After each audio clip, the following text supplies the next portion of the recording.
Hello, golf fans, and welcome to the premiere of Golf Week TV's Par 5. I'm Asher Wildman. On this show, I get to go toe-to-toe with my boss, Jay Coffin, on 5 hot topics dealing in the world of amateur and college golf. That's right, Asher. Don't forget who signs off on your paycheck, so be careful what you say. All right, well, with that said, let's tee off. Recently, the USGA announced the first 8 to make it onto this year's Walker Cup team. Webb Simpson, Dustin Johnson, Colt Knowles, Chris Kirk, Billy Horschel, Jamie Lovemark, Jonathan Moore, and oh, by the way, Trip Keeney are in, leaving the names of several outstanding players off the invite list. Boss, do we have the winning team? No, we don't. Wow. I think we have the potential to have a winning team, but I think that these guys, aside from Trip Keeney, have no idea what they're in for overseas. It's completely different. It's not like playing here in the States. You're going to be over there with 5,000, 6,000 rowdy people who want you to make double, who want you to miss that 3-footer. They're not going to be giving you those putts. It is completely different over there. Should the U.S. win? Absolutely. I'm not so sure that it's going to happen. You talk about people being over there watching it. When I was at the Palmer Cup, nobody was there. I think Webb's parents were there. Chris Kirk's mom and dad might have been there, and that was it. The difference is this. Those people treat this match like it's soccer at the World Cup. Absolutely. Here in the U.S., it's going to be a blurb on our Golf Week discussion boards. A couple people are going to say, why didn't we win, or why did we win? But over there, it's life and death. This is what they're going to be talking about in the bars and the pubs. No, absolutely. I mean, our guys want to go over there, win, and do a good job, and it's important to us. But to those guys, it's just like the Ryder Cup for them. Yeah. I mean, they want to kick the U.S. best. Wow. All right, moving on. How annoying is that? Well, we've now talked about the guys on the team, but some may have more of a fair claim than others. Who should be on this team that isn't already? And Jay, I think we know what the message boards say. The message boards have been lighting this up. I mean, there are 3 or 4 guys out there that got snubbed. I mean, the good thing is there are 2 more spots. So I think Ricky Fowler absolutely has to be on that team. Yeah. The fact that he wasn't in the first cut is a complete embarrassment.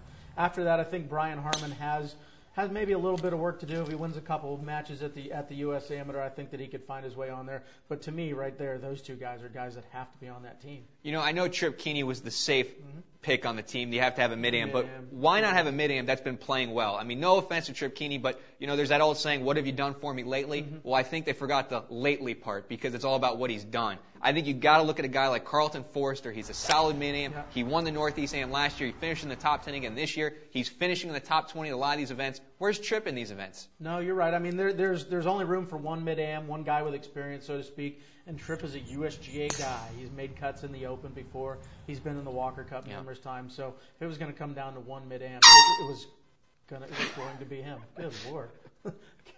Boy, I'm going to have to go get that hearing checked next. All right, Asher. This past week, Maria Uribe became the first Colombian to win a USGA championship. She shocked everyone at Crooked Stick by defeating Amanda Blumenhurst in 36 holes. Asher, what was more surprising to you? Uribe defeating Blumenhurst in the finals, or Amanda dethroning the princess of match play, Kim Kim? Your answer, please. Well, I think the toughest thing to do is to repeat as a champion. So I think, you know, a lot of pressure was on Kim Kim. So I think the odds of her winning it were a little not in her favor. But Uribe defeating Blumenhurst. I mean, this was a match where Blumenhurst came in. She made 9 birdies in the semifinals against Kim Kim. This was her tournament to lose. I don't think she lost it, though. I just think Uribe played outstanding golf, and I was surprised at how this Colombian, who not many of us knew at the beginning of the tournament, shocked Amanda and her 50,000 family members in attendance. Yeah, I agree with you. Amanda beating Kim Kim was not the biggest surprise to me. I mean, Amanda was playing so well, and Kim Kim sort of has that attitude. She was just happy to be there. She's only 15. Yeah, exactly. She's going to be there again. She's got a couple more years. And you say Amanda didn't lose it. You're right, she didn't, but it's sort of hard not to hang your hat on how she played 17th hole in the afternoon, the 35th hole. You don't expect her to do that, to blow it by and miss the putt coming back. You don't expect her to make 4 in that situation. So, you know, Maria Uribe, she played well all week, has all that fire in the world, is going to do great at UCLA. But still, to me, Amanda losing to her in 36 holes is clearly the bigger surprise. And, you know, let's talk about Amanda's putting, because all week long she was dropping bombs from everywhere in the green. And even if she wasn't, her 2 putts were getting extremely close. Right. She was 3-putting that second 18 in the afternoon. Yeah. Something was going wrong with that putter, and she couldn't figure it out. Right. Well, boss, Monday I'll be flying out to the Olympic Club in San Francisco for the U.S. Men's Amateur. You're welcome for letting you go out to that trip in the first place. Well, I appreciate it. Maybe I'll catch a Giants game. We've already discussed who we thought got snubbed for Walker Cup, but Jay, can any of the guys we mentioned earlier not make Team USA win the championship? And remember, if the champ is American and probably ranked in the top 100, he most likely will get that ticket to Ireland. I do think that as far as the USAM this year, I don't think there's going to be a surprise. I mean, last year we had Richie Ramsey. Those guys didn't come over here this year. No, right. With Nick Flanagan a few years back, we've had some surprises. I think this year, I think that it's one of those top 10, 12 American guys. The Olympic Club sets up perfect for guys. A lot of our guys have played there in U.S. juniors and qualifiers over the years. So I see a guy like, maybe a Dustin Johnson. I think that Ricky Fowler's obviously going to play well. I think that Brian Harmon. I think the guys like Brian Harmon and Ricky Fowler and even Kyle Stanley, who I haven't really mentioned, those guys know that they're this close to that Walker Cup. So that is going to make them get there. It's going to make them play well. They're going to win. I would be surprised if those guys didn't win 2 or 3 matches and, maybe even one of them win. And you are right. I think that those guys have to hope that some no-name American doesn't jump up there and win, because that doesn't really guarantee them, but the USGA is going to put the amateur champion. Last year's Final Four, Ryan Yip, John Kelly, Richie Ramsey, and who was the British. Oh, wow, that was quick. But Sorry, I didn't even let you talk. Real quick on that. Somebody in the top 100, I think, will win, and I think they're going to steal a spot. Really? So somebody's going to be left off the list. All right, Asher. Recently, there's been all this talk about a possible format change, the upcoming NCAA Men's Championship.